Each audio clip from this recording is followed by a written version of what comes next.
You don't lose strength overnight. You lose it in fragments, small cracks, silent shifts, subtle divisions, until one day you look around and realize nothing feels united anymore. Not your communities, not your voices, not even your direction. And the most dangerous part? You've started to accept it. Division has become normal, expected, even justified. But what if I told you this isn't just a social issue, it's a spiritual collapse, because long before the consequences showed up, the warning was already given, and it was clear. You are not meant to be divided. Yet here you are, arguing over differences, attacking over opinions, splitting over details, while everything around you continues to weaken.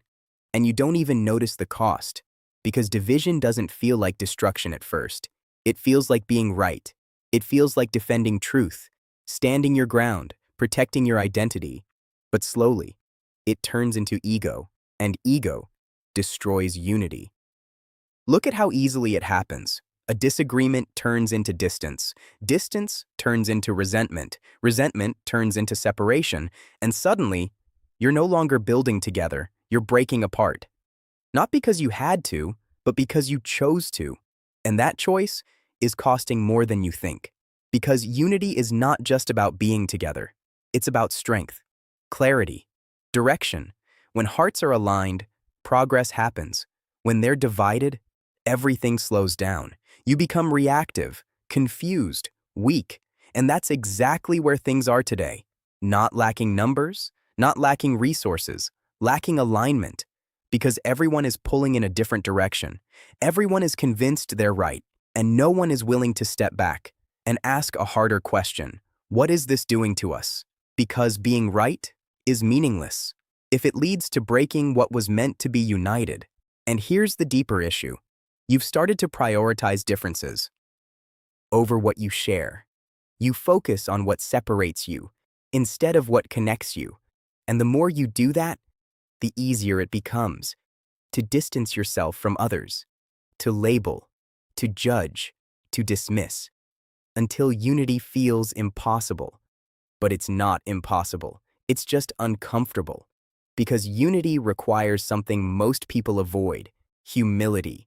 It requires you to admit you don't know everything, to accept you can be wrong, to choose understanding over winning. And that's hard, because the ego resists it.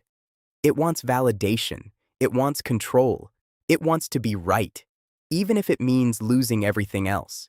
And that's exactly what's happening. You're winning arguments, but losing connection. Winning debates, but losing strength. Winning points, but losing purpose. And slowly, that weakens everything. But here's the reality most people ignore. Division doesn't just affect communities. It affects you. It shapes how you think, how you act, how you treat others. It turns small issues into major conflicts. It replaces compassion with criticism. And over time, it changes your character without you even noticing. So the question is, where are you contributing to it? Not them, you. Where are you choosing argument over understanding? Where are you holding on to pride instead of letting go? Where are you creating distance instead of building connection? Because unity doesn't start globally. It starts personally, with your mindset, your choices, your behavior. And the moment you shift that, everything around you starts to change. Maybe not instantly, maybe not dramatically, but consistently. And that's how real change happens. Not through noise, through action. Because unity is not built on words. It's built on behavior, on respect, on patience, on shared purpose. And yes, you will still disagree. That's normal. But disagreement doesn't have to mean division.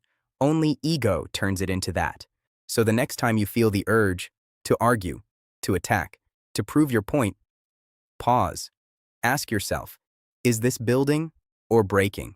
Because every interaction is either strengthening unity or weakening it.